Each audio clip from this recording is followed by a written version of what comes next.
Let's see some outline. We'll be going through introduction, objective, then methodology, results, and at the end conclusion. And then a significant amount of energy is wasted to overcome mechanical losses in the form of friction and wear. And if we look at some statistics, over 20% of the world's overall energy depletion is by wear and friction. So in IC engines specifically, 1/4 of the total produced energy is consumed to overcome friction losses, out of which approximately 50% losses occur in piston cylinder system, and the losses occur due to the friction. Many of the researchers have studied surface topology and lubrications related to increasing the tribological performance of engines. So the roughness pattern and microtexture on the surface have proven to be an interesting technique to reduce wear and friction.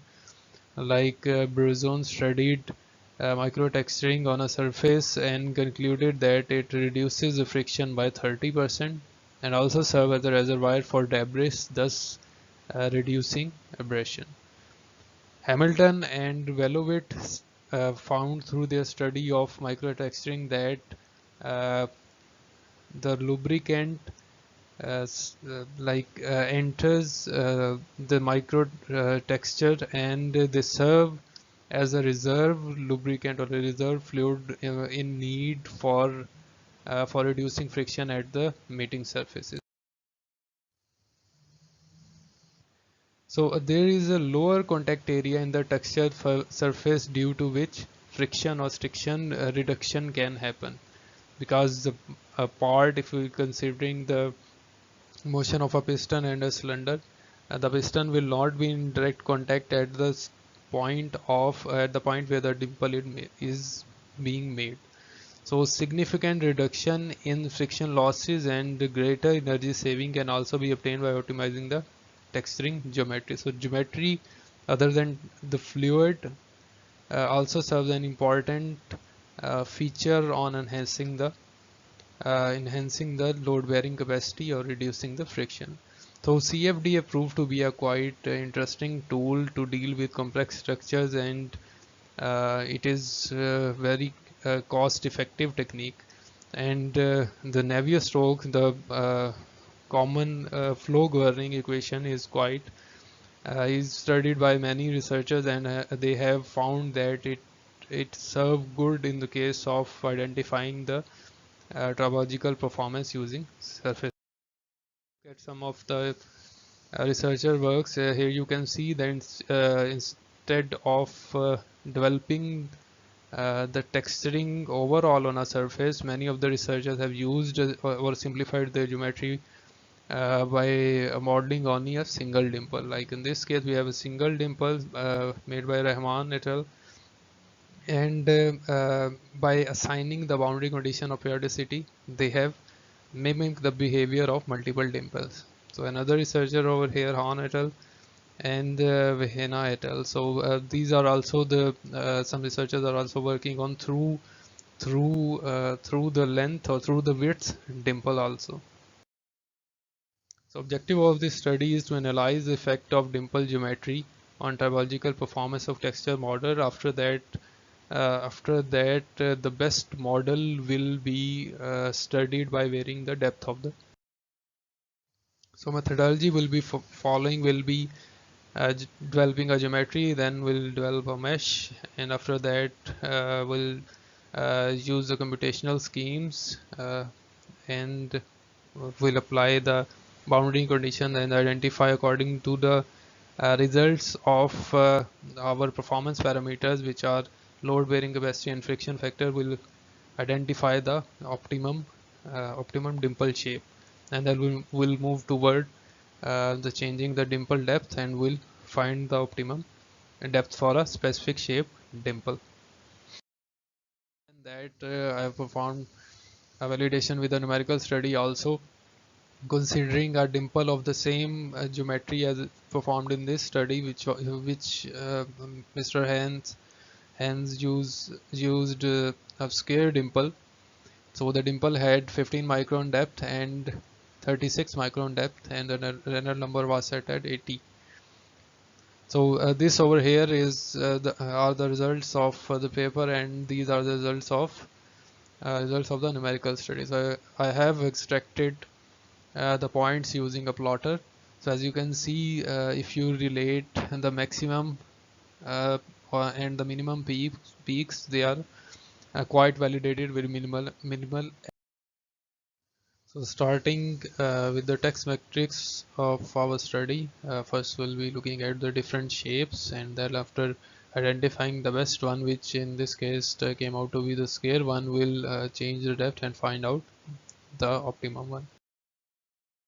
Well, here we can see the effect of dimple shapes. We have circle, ellipse, square, triangle, and without a dimple model. So as you can see from here, the without dimple model along with the increase in velocity showed a very low load bearing capacity compared to the others when the velocity was increased. Initially at low velocity, the performance was quite near.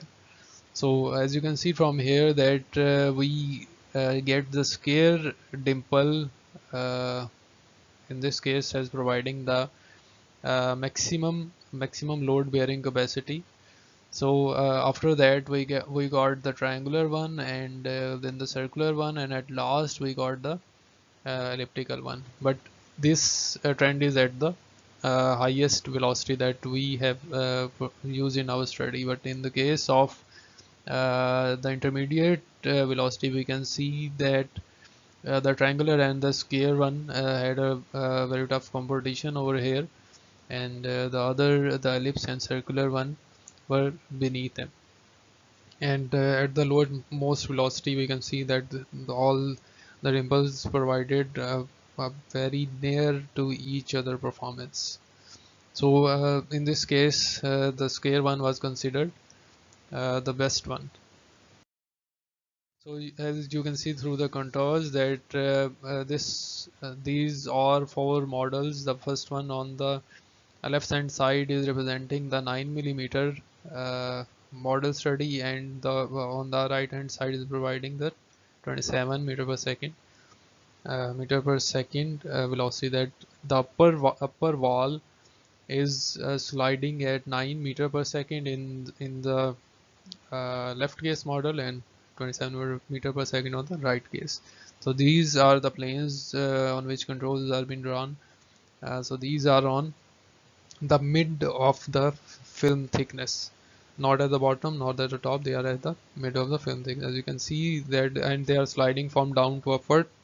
And at the upper side, you can see that the high pressure gradient can be seen, which results in the increment of load. So comparing the effect of shape, in this case, it shows the percentage increase in load bearing capacity as compared to the untextured model. So as you can see from here that the scare channel along with the increase in velocity to 27, and also for the 18 is showing the highest performance, and for the low velocity case, the triangular textured surface is providing the good solution over here. So percentage decrease in friction force, we require our model to provide more load bearing capacity, and we required it to reduce the friction force. So as you can see from here, this shows the percentage decrease, and the triangular one and the square one are quite near. In this case for the 18 and 27 meter per second. So we can see over here that also the elliptical one is good at reducing the friction force, but also it is not providing a good load bearing.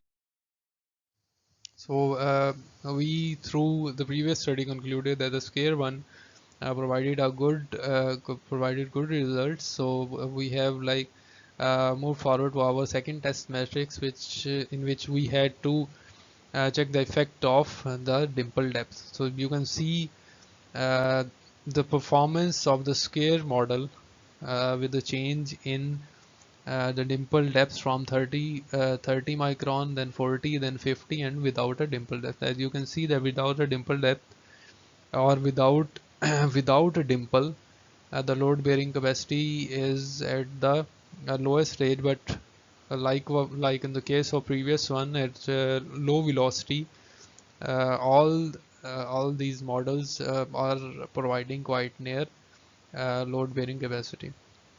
So the results start becoming prominent after the moderate and the at the high velocity. So you can see over here that at the 30 micron we can get the higher load bearing capacity. That is probably due to the reduction in the bearing effect, or the reduction in the pressure intensity when the dimple depth increases. As you can see, this can also be shown through this figure number 10, which you can see for the 20 centimeter per second case, that as the dimple depth is increasing from 30, 40 and then 50, the vortices are being formed at the base of the dimple, and as the depth is increasing, the vortices are becoming quite prominent, which reduces the pressure intensity.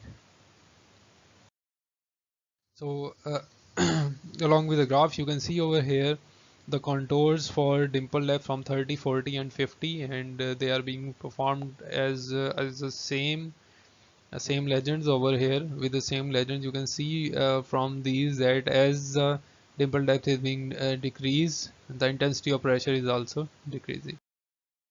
Okay, so as a conclusion, the overall motive of the study was to investigate the influence of different dimple shapes on trapological performance, and also to look at the change in performance after varying the depth of the dimple.